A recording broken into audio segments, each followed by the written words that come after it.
La question que tout le monde a sur le bout de ses lèvres, c'est tout simplement pourquoi le marché est en train de rebondir, pourquoi le marché est dans le vert actuellement. Mais avant justement d'en parler, d'en débattre, on va commencer justement cette quotidienne par un rappel qui est très important. Parce que tu sais, alors en 2 semaines, on a connu tout simplement une hype sur les alts, on a connu également des ATH sur certaines cryptos et on a connu également une mini correction, une respiration avec des liquidations qui étaient assez massives. On a également un sentiment qui était tourné vers la peur et certains en ont même profité justement encore une fois pour annoncer la mort du marché crypto ou le début du bear market. Et si tu regardes justement ce chiffre, là on connaît tout simplement 2 jours dans le vert. On a enfin connu un dimanche soir assez positif, mais on parle de plus de 110 milliards de dollars qui ont été ajoutés à la capitalisation du marché crypto en seulement 12 heures. Donc ça prouve que malgré les secousses, que le marché, le fait que tout le monde l'annonce mort, il est loin d'être mort. Il est loin d'être terminé, ce bull run-là, et bien au contraire, parce qu'il est capable justement de rebondir assez rapidement dès qu'un flux de liquidité réapparaît. Et c'est exactement ça qui se passe actuellement. Et on va voir justement quel est le message qu'il y a derrière. Quel est le message qu'il y a derrière justement cette montée d'aujourd'hui? Parce que la volatilité qu'on vit aujourd'hui, je peux te montrer un petit peu le graphique ici, c'est pas la fin du bull run ici. C'est tout simplement le processus normal de respiration du marché aussi. D'ailleurs, je t'en ai parlé dans la vidéo de samedi. Je te renverrai dessus juste après. Mais ceux qui abandonnent maintenant, clairement, ceux qui ont vendu à perte, risquent une nouvelle fois de regarder les prochains ATH depuis le banc de touche. En tout cas, ça c'est mon avis. Ici, pas de conseil en financement. Si tu ne me connais pas d'ailleurs, moi je m'appelle Julien, ça fait maintenant 8 ans que je suis investisseur crypto et je t'en parle depuis maintenant 5 ans sur la chaîne. On va fêter les 5 ans bientôt, d'ici allez, un mois et demi. Et je t'en parle quotidiennement depuis 259 jours. Ça fait 259 jours que je fais cette quotidienne et en tout cas, ça me passionne toujours autant. Alors oui, des fois il y a des contraintes. Oui, des fois j'ai pas envie. Oui, des fois je manque d'énergie. Oui, des fois c'est un lendemain de soirée, j'ai passé une nuit très très courte, mais je lâche pas parce que je sais qu'il y a toute une communauté derrière qui compte sur moi justement pour les quotidiennes. Et sache que aussi une chose qui est très importante et je voulais te rappeler aujourd'hui, c'est que peut-être aujourd'hui, tu as vécu, on va dire, une semaine assez noire. Et à mes débuts également, je me suis ramassé à mes débuts aussi, j'ai fait des erreurs. Et mon but, via ces quotidiennes, c'est justement de dézoomer, décortiquer un petit peu l'actualité et surtout t'éviter que tu fasses les mêmes erreurs de débutant. Moi, il m'a fallu aller un cycle et demi pour comprendre comment le marché fonctionnait, pour mettre en place une stratégie qui était claire pour justement être gagnant. Et aujourd'hui, je suis gagnant, mais il y a des fois, en fait, j'ai perdu des sommes astronomiques. Donc, si tu es dans ce cas-là, si tu as connu justement des périodes noires, des périodes dans le rouge, des périodes où tu as tout perdu, où tu as perdu une somme astronomique, sache que tu n'es pas tout seul. 99,9% des investisseurs crypto ont perdu de l'argent au tout début. Et c'est normal, c'est l'apprentissage. D'accord. Bon, maintenant qu'on a dit ça, en tout cas, je voulais te rassurer sur ce point-là que tu n'es pas tout seul. D'accord. Il y a une communauté qui est derrière. N'hésite pas justement à lâcher un commentaire, t'exprimer, justement à te défouler même, peu importe. Mais la crypto, voilà, c'est le western, c'est un monde qui est sans merci. Donc voilà, il faut résister à ça et c'est les plus résistants, les plus patients qui survivent. Mais si on regarde maintenant le Fear and Greed Index, on voit que le marché reprend déjà confiance parce que hier on était dans la peur avec un score de 37 et aujourd'hui on est revenu sur une zone assez neutre de 50. Alors, ce qu'il faut savoir, c'est qu'il y a moins de 48 heures, beaucoup s'attendaient justement à ce que le sentiment plonge encore plus et ça prouve bien une chose, c'est que les corrections sont aussi des opportunités. C'est ce que j'essaie de te marteler à dire chaque jour. Et ceux qui regardent justement avec la tête froide ont pu profiter ou ont dû profiter justement du dip, la fameuse correction. Maintenant, la vraie question, c'est est-ce que cette correction est derrière nous? Ou est-ce que le marché a enfin purgé tout simplement les excès de levier? Je t'en ai parlé la semaine dernière et qu'on repart enfin pour la prochaine jambe haussière du bull run, peut-être la dernière jambe.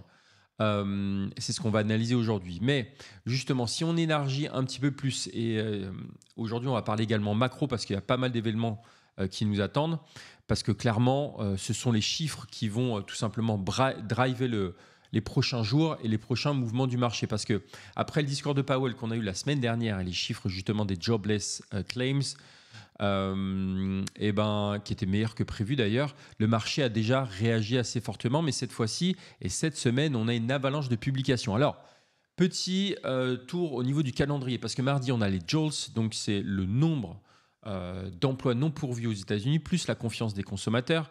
Ensuite, mercredi, on a les ADP Jobs, donc en gros, c'est la création d'emplois dans le secteur privé. Jeudi, on a les Jobless Claims, donc c'est les nouvelles demandes d'allocation chômage. Et vendredi, on a les Non-Farms Payrolls, donc c'est la création d'emplois non agricoles. Et on a également le chômage. Et toute la semaine, autant dire qu'on va avoir des confirmations sur l'état du marché américain de l'emploi. Et c'est assez capital parce que si les données montrent que l'emploi se refroidit, ça appuiera tout simplement la volonté et d'une hypothèse justement des baisses des taux. En tout cas, en octobre, le 29 octobre, je te ferai un live d'ailleurs, ça sera dans pile poil un mois. Donc, selon ça, on peut avoir moins de pression sur les taux, donc plus de place sur les actifs risqués, comme la crypto bien évidemment, qui peut respirer ou même pumper. Donc par contre, si les chiffres justement ressortent bien plus solides que prévu, attention à la volatilité à court terme. Donc maintenant qu'on a dit ça, regardons un petit peu, c'était le sujet de la miniature du jour, parce que il y en a beaucoup qui regardent les perspectives à court terme, mais il y a aussi des déclarations fortes d'Eric Trump qui affirme que le quatrième trimestre, donc le Q4 de cette année, si tu n'as pas compris la miniature, c'est le Q4, le quatrième trimestre de cette année va être incroyable. C'est exactement ce qu'il a dit, et qu'il voit justement Bitcoin grimper jusqu'à 1 million de dollars. Alors pas sur ce cycle-là, pas sur cette année-là, mais d'ici quelques années, porté justement par deux éléments qui sont majeurs selon lui. Un, la relance monétaire, donc qu'on appelle le QE, le Quantitative Easing, et en deux, la baisse des taux d'intérêt. Alors oui, ça peut paraître assez extrême dit comme ça, mais ça illustre bien un petit peu les styles d'esprit actuels, parce que la famille Trump pousse actuellement clairement la narrative assez bullish autour de Bitcoin.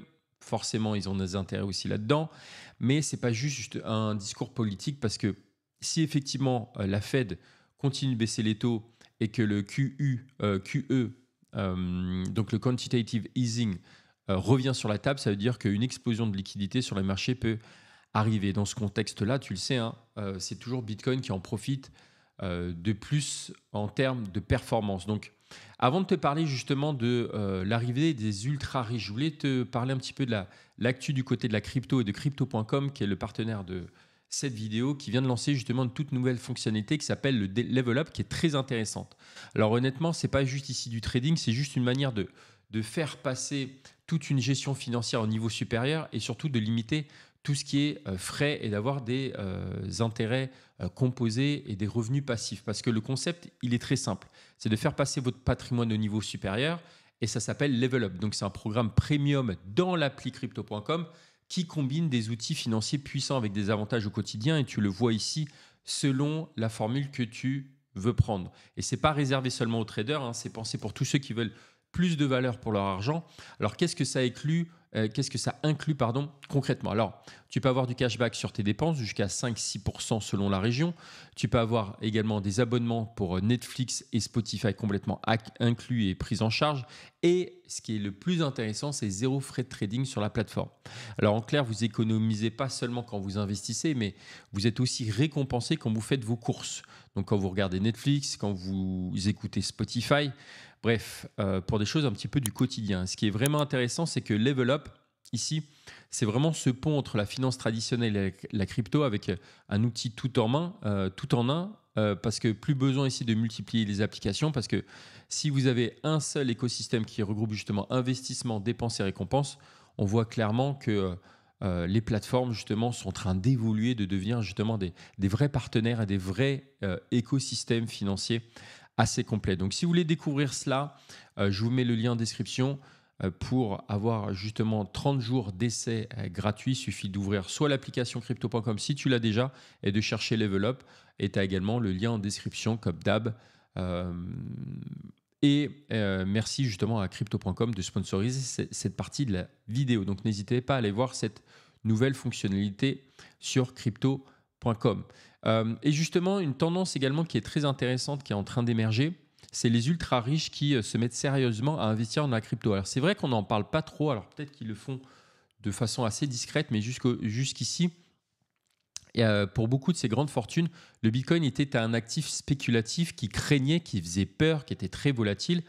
Mais pour la première fois, le discours est en train de changer. On parle désormais de Bitcoin et des cryptos comme un véritable actif alternatif et qui peut être un outil de performance pour faire fructifier son patrimoine. Donc c'est une valeur qui peut être détenue même dans les périodes économiques difficiles, donc cette fameuse réserve de valeur, mais on assiste justement à une institutionnalisation au plus haut niveau et ça renforce encore plus l'idée que la crypto est en train de devenir un pilier vraiment incontournable de la finance d'aujourd'hui.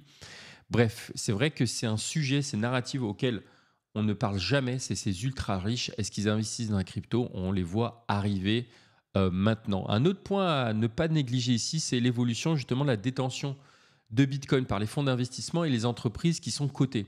Et là, depuis 2024, tu remarqueras, on a clairement un point de rupture parce que les entreprises cotées deviennent déjà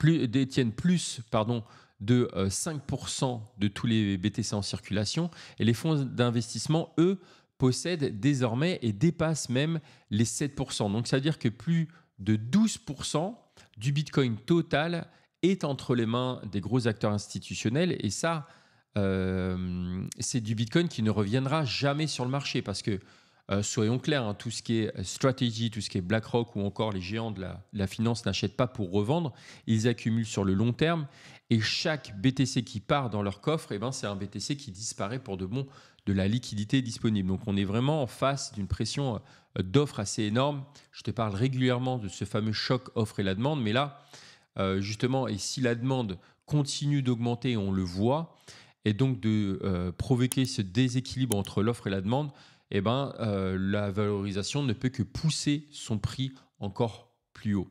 Bref, et évidemment, comment ne pas parler justement de cette dynamique qui est lancée par Michael Saylor, parce qu'une fois de plus, il a envoyé un signal assez clair au marché avec son fameux message « Always be stacking », toujours accumulé, qui nous sort ici. Et contrairement à ceux qui ont vu justement leur stratégie justement perdre suite à la panique un peu de ces derniers jours, et bien la stratégie n'a jamais changé. Peu importe la volatilité, peu importe les corrections, Michael Saylor continue d'accumuler et assez fortement. Du côté de Tom Lee et du côté d'Ether, c'est la même chose. Je te rappelle que Tom Lee, il est CEO et fondateur de Bitmain et ils viennent d'ajouter 264 000 ETH à ses réserves cette semaine seulement. Donc, ils détiennent maintenant 2,42 millions d'ETH, soit près de 9,7 milliards de dollars. Et quand on regarde justement ça dans un contexte avec un marché actuel où on parlait d'un potentiel dip avec des réserves d'ETH sur des exchanges au plus bas d'ailleurs depuis 2016, bah c'est clairement le genre de dynamique qui peut poser justement les bases d'une pression, en tout cas d'une future pression haussière assez monumentale. Et justement, si on dézoome du côté d'Ethereum sur les derniers mois, on a également CryptoQuant qui nous montre que la récente justement chute n'est pas simple et n'est pas une simple correction parce que elle a déclenché également l'une des plus gros ou en tout cas un des plus gros resets d'Open Interest depuis 2024. Je t'en ai parlé la semaine dernière. Donc c'est tout l'excès de levier qui s'était accumulé ces dernières semaines qui a été littéralement purgé. Et ça, même si ça fait mal à court terme, si ça fait mal émotionnellement, si ça fait mal au mindset et dans notre stratégie, c'est extrêmement simple pour le marché. Pourquoi? Parce que un marché trop chargé en levier finit toujours par se faire liquider. Et une fois de plus, une fois que surtout que le reset est passé, la base est beaucoup plus saine, beaucoup plus solide pour une nouvelle phase haussière. Bref, Ethereum vient peut-être de vivre le grand ménage, tu me diras d'ailleurs en commentaire, donc il avait peut-être besoin avant de repartir le dernier nettoyage avant le départ de la fusée. Bref, autre signal super intéressant, c'est les flux sur les exchanges. Alors sur les 30 derniers jours, on observe justement le net outflow, donc les sorties nettes, et on parle de 170 000 bitcoins. Donc en gros, il y a eu 170 000 bitcoins de plus qui sont sortis des plateformes qu'il n'en est rentré. Donc c'est le net outflow. Et ça veut dire que les investisseurs préfèrent les mettre actuellement dans des cold storage, dans des cold wallets, plutôt que de les garder dispo à la vente. Et c'est un signal clair de domination des acheteurs sur le marché. Donc, parce que tu le comprends, hein, moins de BTC en circulation sur les exchanges est égal moins de pression vendeuse potentielle et donc un setup beaucoup plus favorable pour la suite du bull run. Et du côté des données on-chain également, on a eu une info qui mérite vraiment ton attention, c'est les long-term holders, donc ceux qui possèdent du BTC depuis longtemps, ne vendent plus. C'est ce que nous montre justement le CDD multiplier. Donc c'est un indicateur qui mesure combien de jours de détention sont détruits lorsque des anciens BTC bougent sur la blockchain.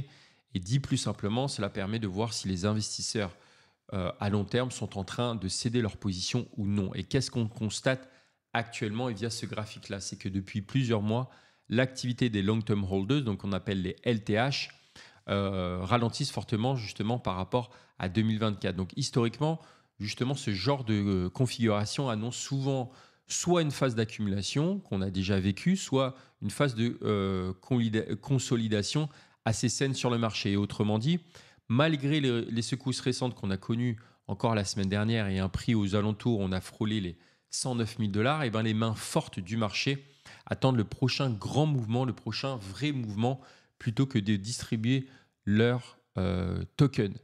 Bref, je te laisse avec cette vidéo si tu ne l'as pas vue. Pourquoi, à mon avis, pourquoi, à mon avis, Q4 sera juste extraordinaire. Je suis d'accord avec Eric Trump. Je t'ai fait une vidéo dans ma voiture. C'était samedi, je te l'ai partagé. Vous étiez plus de 25 000 à regarder cette vidéo. Comme ça, on peut avoir une vision sur ce dernier trimestre 2025. Je te dis à bientôt. #Warrior pour ceux qui étaient là jusqu'à la fin. Et on se dit à demain pour une nouvelle vidéo en espérant qu'on ait un marché encore dans le vert, ce qui est le cas. On frôle les 114 000. Je crois qu'on les a légèrement dépassés et avec un market cap qui est en train de grossir petit à petit. Je te laisse avec cette vidéo. C'était Julien. D'ici là, porte-toi bien. On lâche rien. On est des warriors et surtout, on espère que le marché reparte dans le vert et cette fois-ci de façon pérenne et définitive. En tout cas, pour connaître cette fameuse fin d'année, ce fameux fin de bull run que tout le monde attend. Je te dis à bientôt. C'était Julien. Ciao.